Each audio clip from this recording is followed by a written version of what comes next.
ఎక్కడ కూడా చిన్న ఇష్యూ కూడా లేదు. సుమారుగా కోర్టు కేసులే దగ్గర దగ్గర 240 కోర్టు కేసులు, ఒక సుప్రీంకోర్టు కేసు ఉన్నా కూడా ఏ కోర్టు కేసు కూడా అడ్డంకి రాకూడదు అని అన్నిటినీ కూడా చాలా ఫుల్ ఫ్లెజ్డ్‌గా క్లియర్ చేసుకుంటూ డిఎస్సీలకి, ఎందుకంటే ఈ నోటిఫికేషన్ కూడా గౌరవ ముఖ్యమంత్రి గారు పుట్టినరోజు కానుకగా ఆ రోజు అనౌన్స్ చేసిన పరిస్థితి కూడా మీ అందరికీ తెలుసు. దాని ప్రక్రియ చాలా సజావుగా జరగాలి అని చెప్పి ఎక్కడా కూడా ఎటువంటి ఇబ్బంది లేకుండా చూసుకునేదానికి ప్రశ్నాపత్రం కూడా టీసీఎస్ ఐఓఎన్ అభివృద్ధి చేసిన అత్యాధునిక సాంకేతికతను వినియోగించుకొని కంప్యూటర్ బేస్ చేసుకొని దగ్గర దగ్గర 42,000 క్వశ్చన్లు ప్రిపేర్ చేసుకోవడం జరిగింది. ఒకసారి ఆలోచించండి, లీక్ అన్నది ముందంతా లీక్ అన్నారు. 9 నెలల తర్వాత వచ్చి, మళ్ళీ పర్టికులర్గా ఇది నేను మెన్షన్ చేయాలి, 9 నెలల తర్వాత వచ్చి లీక్ అన్నారు. అరే లీక్ అవ్వటానికి ఎట్టి పరిస్థితుల్లోని స్కోపే లేదు. ఇది కంప్లీట్గా కంప్యూటరైజ్డ్ చేసిన వ్యవహారం. అట్ ద సేమ్ టైం దగ్గర దగ్గర 43,000 క్వశ్చన్లు. ఒక్కసారి ఆలోచించండి, is it possible with in the time period of తక్కువ 160 డేస్ 150 డేస్లో జరిగే ప్రక్రియ కాదు. సో అది లేదు అనేసరికి దాని నుంచి పక్కకి వెళ్ళి తర్వాత ఏం చెప్పారు, స్పోర్ట్స్ కోటాలో ఏదో ప్రాబ్లం వచ్చింది. అని నేను ఒకటే అడుగుతున్నా, స్పోర్ట్స్ కోటాకి సంబంధించి ఇంతకుముందు స్పోర్ట్స్ కోటాలో మనం ఇప్పుడు ఈ రిజర్వేషన్ 3% రిజర్వేషన్ స్పోర్ట్స్ కోటాలో ఉంది. ఈ 3% రిజర్వేషన్ స్పోర్ట్స్ కోటాలో మొత్తం పోస్టుల సంఖ్య 421. అందులో ఈరోజు ఫిల్ చేసినవి 382. ఇందులో ఫిల్ చేసినవి కూడా 382 ఫిల్ చేశారు. ఇవి ఫిల్ చేసినవి కాక బుక్ ఉంటుంది ఏమన్నా 382 ఫిల్ చేశారు. మిగతావి క్వాలిఫికేషన్ లేక, అందులో పూర్తి చేయలేక అవి అలాగనే ఉన్నాయి, ఎక్కడ కూడా లేవు. ఒక్కటి మీరు గుర్తించాలి, ఇందులోని కొన్ని కోటాలు ఉంటాయి. అది మహిళా కోట అవ్వచ్చు, పిహెచ్ కోట అవ్వచ్చు, ఎస్సీ కోట అవ్వచ్చు, ఎస్టీ కోట అవ్వచ్చు, బీసీ కోట అవ్వచ్చు. ఇవన్నీ అన్నిటితో పాటు ఇప్పుడు స్పోర్ట్స్ కోట. ఈ స్పోర్ట్స్ కోటాలో అలాట్ అయిన పోస్టులు స్పోర్ట్స్ కోటాకే ఇవ్వాలి, వేరే వాళ్ళకి ఇవ్వడానికి లేదు. అది ఫస్ట్. దాన్ని బేస్ చేసుకుని 421 పోస్టులకి 382 పోస్టులు అన్నవి మనం అందులో ఫిల్ చేయడం జరిగింది. సో ఇందాక నిన్న మొన్న కొంతమంది బయటకు వచ్చి, ఇందాక అన్నానే బీకామ్లోని కెమిస్ట్రీలు ఫిజిక్స్లు చదువుకున్న వాళ్ళు చాలామంది బయటకు వచ్చి చేతి పడుతుంది మాట్లాడుతూ ఉంటారు. వాళ్ళు వచ్చి ఆర్టీ యాక్ట్లో ఏదో మాట్లాడితే వాళ్ళు ఏమన్నారు, సర్టిఫికేట్ అనేది మీరు డొమైన్లో పెట్టాలి. సో మేము ఈరోజు తప్పు చేయలేదు కాబట్టి మీరు అడిగిన క్వశ్చన్కి మీకు మాత్రమే సమాధానం చెప్పకుండా పబ్లిక్కి అందరికీ సమాధానం చెప్పాలి. కాబట్టి ఈరోజు ఏదైతే సర్టిఫికేట్స్ని బేస్ చేసుకుని వాళ్ళకి ఉద్యోగాలు వచ్చినాయో ఆ సర్టిఫికేట్స్ అన్నీ కూడా పబ్లిక్ డొమైన్లో పెట్టడం జరిగింది. వెరిఫై చేసుకోండి. ఈరోజు పబ్లిక్ డొమైన్లో పెట్టిన తర్వాత మొన్న నేను ఈరోజు ఇప్పుడు పేపర్లో చూస్తే నవ్వు వచ్చింది నాకు. అర్ధరాత్రి వరకు పనిచేయాల్సిన అవసరమే ఉంది అని మాట్లాడుతున్నారు. అరే మీరు అడిగిన దానికి ఇమీడియట్గా రెస్పాండ్ అవ్వాలి అనుకున్నాం కాబట్టి చెప్పాము. అంటే మీరు అడిగిన దానికి మేము ఇవ్వడం తప్ప దాన్ని కూడా వక్రీకరించి మాట్లాడుతున్నారంటే మీకు సమాధానం అవసరం లేదు, సమస్య అవసరం. మీకు సమాధానం చెప్పడానికి మేము సిద్ధంగా ఉన్నాము, సమస్య పరిష్కారానికి మేము సిద్ధంగా ఉన్నాము అని టోటల్ యంత్రాంగంతో పాటు ఈరోజు గవర్నమెంట్ కూడా ముందుకొచ్చి మేము మాట్లాడుతున్నాం. ఈరోజు మీరు మాట్లాడుతున్నారు ఇప్పుడు ఈరోజు ఎడ్యుకేషన్ క్వాలిఫికేషన్ మ్యాండేటరీ, అది మాత్రం క్లియర్. దాంట్లోని ఎవరు సర్టిఫికేట్ ఇస్తారు, దీని సర్టిఫికేట్ ముద్రించడం కానీ గవర్నమెంట్కి ముద్రించే పరిస్థితి లేదండి. శాప్ కూడా కాదు. ఇందులోనే ఫెడరేషన్స్ ఉంటాయి, అసోసియేషన్స్ ఉంటాయి, యూనివర్సిటీ ఫెడరేషన్స్ ఉంటాయి. వీళ్ళు స్టేట్ లెవెల్లోని, నేషనల్ లెవెల్లోని, యూనివర్సిటీస్ లెవెల్లోని కూడా సర్టిఫికేట్స్ ఇష్యూ చేసిన తర్వాత యాజ్ పర్ దట్ సర్టిఫికేట్ వాళ్ళు అప్లై చేసుకున్న తర్వాత ఆ అప్లికేషన్ వెరిఫికేషన్ సమయంలో అకాడమిక్ వెరిఫికేషన్ కూడా 15 మంది టీం వర్క్ చేస్తుంది. వీళ్ళు అడిగిన దానికి అకాడమిక్ వెరిఫికేషన్ జరిగిందా? ఒక్కటి నాకు అర్థం కాదు, అకాడమిక్ వెరిఫికేషన్ జరగకపోతే టెట్ ఎలా క్వాలిఫై అవుతారు? జనరల్గా లాజిక్ ఆలోచించండి, బుర్ర ఉండాలి కదా. టెట్ దగ్గర సగానికి సగం సర్టిఫికేట్ వెరిఫికేషన్ అయిపోద్ది. కొంతమంది అందులో టెట్ క్వాలిఫై అయిన వాళ్ళు ఉన్నారు. అందులో ఇప్పుడు సబ్జెక్ట్ టీచర్స్కి సంబంధించి టెట్ కూడా ఉంటుంది. అందులో క్లియర్గా మీకు ఏదైతే సర్టిఫికేట్ వెరిఫికేషన్ అన్నారో అది అకాడమిక్ వెరిఫికేషన్ 15 మంది టీంతో జరుగుతుంది మనకి శాప్లో కూడా.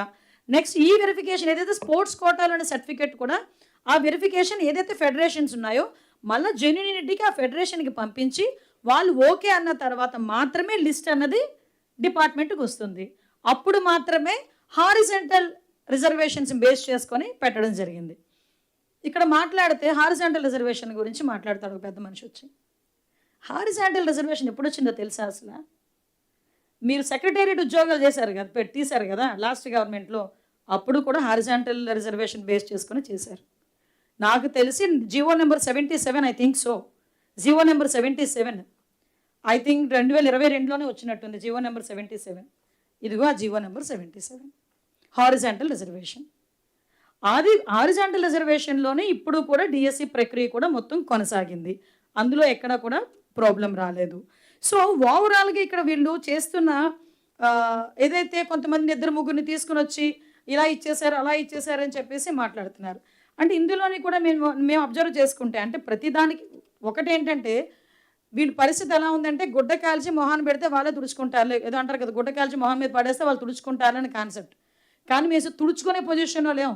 ఎవడు గుడ్డ కాల్చాడు, ఎందుకు కాల్చాడు, కాల్చిన తల దానికి మోటో ఏంటి, దాన్ని తిప్పికొట్టే ప్రొసీజర్లో మేము ఉన్నాం ఈరోజు ఇక్కడ కూర్చున్నాం. ఇంతకు ముందు వ్యవహారాలు కాదు, మీరు ఏది పడితే అది మాట్లాడేస్తే దాని గురించి మేము కూర్చోడానికి. అట్ ద సేమ్ టైం ప్రజలకి కూడా మేము చెప్పాలి, ఏమి జరుగుతుంది అన్నది ప్రజలకి వివరణగా చెప్పాలి. కాబట్టి చెప్పే పరిస్థితి కూడా మా అందరికీ కూడా ఉంది ఇక్కడ. కాబట్టి ఎవరో అన్నారు మనీ ట్రాన్సాక్షన్స్ జరిగినాయి అని. ఎవడో ఫోన్ చేసి నేను శాప ద్వారా చేంజ్ చేస్తాను డబ్బులు కావాలని అడిగితే ఆ రికార్డు ఏదో పట్టుకుని వేలాడుతున్నారు. దాని తర్వాత కేసు ఫైల్ అయింది. అంతేగాని శాపలో పలానా వాడికి ఇస్తానని చెప్పి కూడా అనలేదు. అయినా కూడా వెంటనే ఎఫ్ఐఆర్ నోట్ అయింది, ఛార్జ్ షీట్ కూడా అయిపోయింది.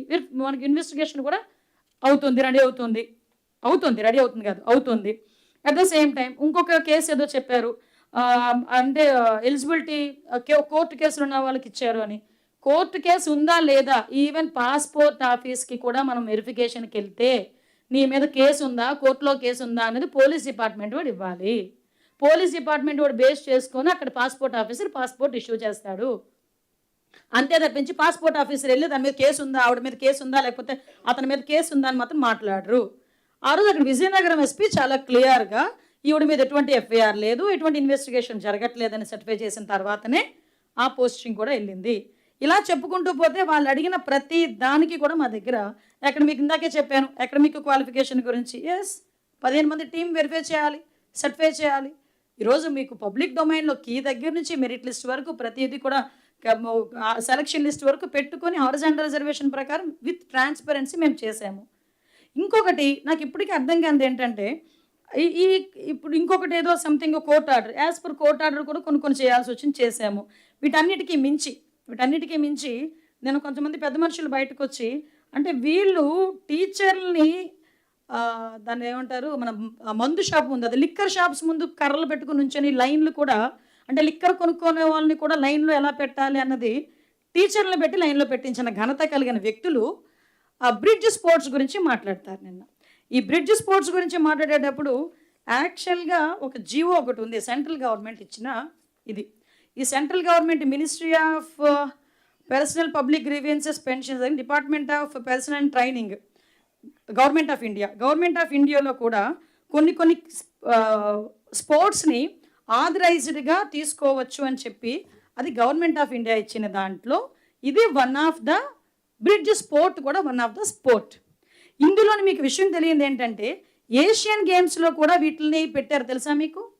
అందులో ఇండియా వాడికి ఒక బ్రాంజ్ మెడల్ కూడా వచ్చింది తెలుసా అది మీకు బ్రిడ్జ్ స్పోర్ట్స్లో ఏషియన్ గేమ్స్లో.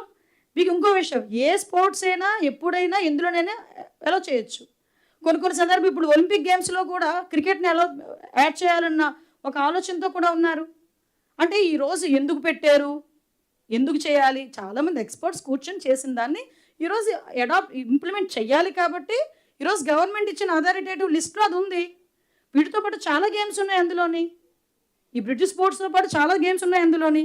దాన్ని బేస్ చేసుకొని ఈరోజు ప్యాకార్డ్ ఆడినోడికి టీచర్ ఉద్యోగం ఇస్తారా, ప్యాకార్డ్ ఆడినోడికి టీచర్ ఉద్యోగం ఇచ్చామా లేదా అన్న తర్వాత క్వశ్చన్, టీచర్ ఉద్యోగం వచ్చినోడిని తీసుకెళ్ళి బ్రాందీ షాపుల ముందు నిలబెట్టావే, దాని గురించి ఎందుకు సమాధానం చెప్పట్లేదు వీళ్ళు. దాని గురించి సమాధానం చెప్పాలి కదా.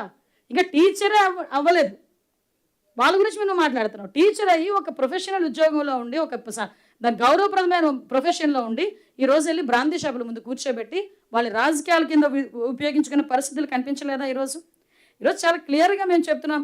బ్రిడ్జ్ స్పోర్ట్స్ని 2018, 2022 ఏషియన్ గేమ్స్లో కూడా పెట్టారు. అందులోని ఇండియన్ టీము బ్రాంజ్ మెడల్ కూడా వచ్చింది. ఇప్పుడు ఇంటర్నేషనల్ ఒలింపిక్ అసోసియేషన్ వీళ్ళు కూడా కొన్ని మార్పులు చేర్పులు చేయడానికి కూడా చూస్తున్నారు. సో నేనేమంటానంటే ఇలా చూసుకుంటే మీరు అడిగిన ప్రతిదానికి మా దగ్గర సమాధానం ఉంది. కానీ ఈరోజు కేవలం ఒక రకమైన దురుద్దేశం. ఎలాంటి దురుద్దేశము? 5 సంవత్సరాలు మేమేమీ చేయలేకపోయాము, లాస్ట్ 60 రోజుల ముందు 6000 పోస్టులు తీస్తామని ఎందుకు పనికిరాని ఒక నోటిఫికేషన్ ఇచ్చి, కరెక్ట్గా ఎలక్షన్కి 60 రోజుల ముందండి నోటిఫికేషన్ ఇచ్చిందాన్ని, 6100 పోస్టులకి దేనికో ఇచ్చారు. ఇచ్చి మేమే చేసామని చెప్పి ఆ రోజు కూడా దాన్ని అడాప్ట్ చేసుకుందామని చూశారు. మీరు అబ్జర్వ్ చేశారో లేదు, ఆ రోజు వీళ్ళకి ఇవన్నీ కనిపించలేదు, చెప్పాలని ఆలోచన రాలే. సో నేనేమంటానంటే అది ఎందుకు పనికిరాని నోటిఫికేషన్ ఇచ్చి ఆ నోటిఫికేషన్ గురించి ఎవరైనా కోర్టుకు వెళ్తే ఈజీగా పోతుంది.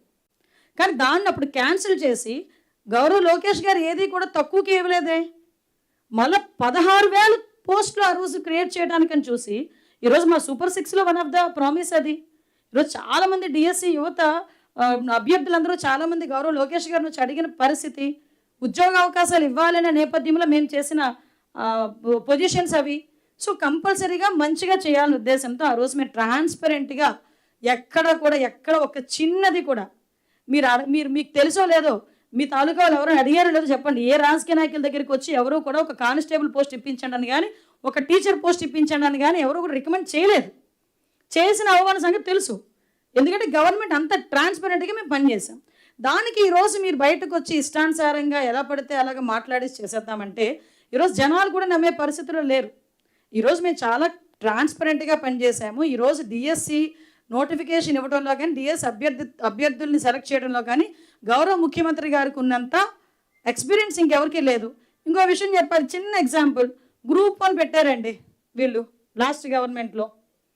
గ్రూప్ 1 ఒకటి చేశారు, అది ఇప్పుడు ఏ పొజిషన్లో ఉందో మీకు తెలుసు. ఇప్పుడు ఏ పొజిషన్లో పాపం అభ్యర్థులు అనాలో సెలెక్టెడ్ లిస్ట్ ఉన్నారో ఏమనాలో అర్థం కావట్లేదు. ఆఖరికి వాళ్ళ మీద ఏ ఆరోపణలు అండి?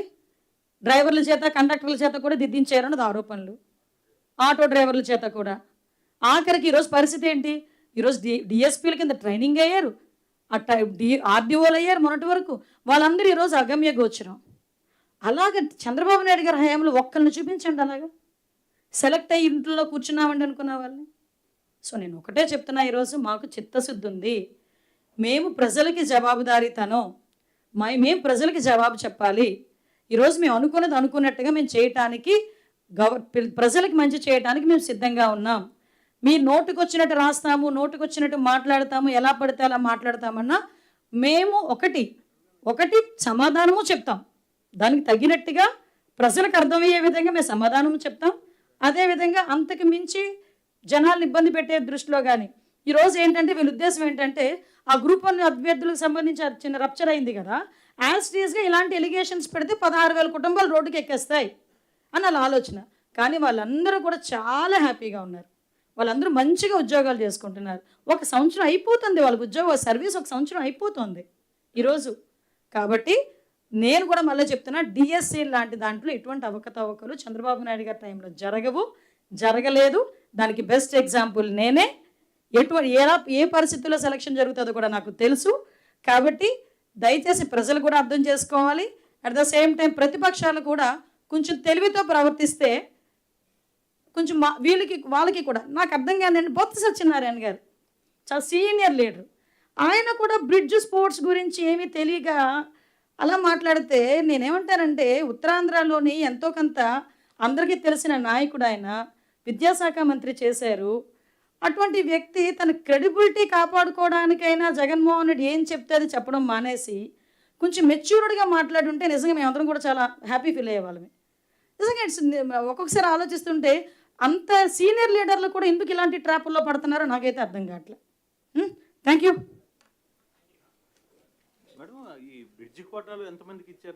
ఎవరికి ఇవ్వలేదండి, అది ఓన్లీ కోట, మేము ఎవరికి ఇవ్వలే ఆ బ్రిడ్జ్ కోటాలో. కానీ వీళ్ళు మాత్రం తిన్నగా తీసుకెళ్ళి అక్కడ కూర్చోబెట్టి బెత్తాలు పట్టుకుని నుంచోబెట్టారు బ్రాంతి షాపుల ముందు.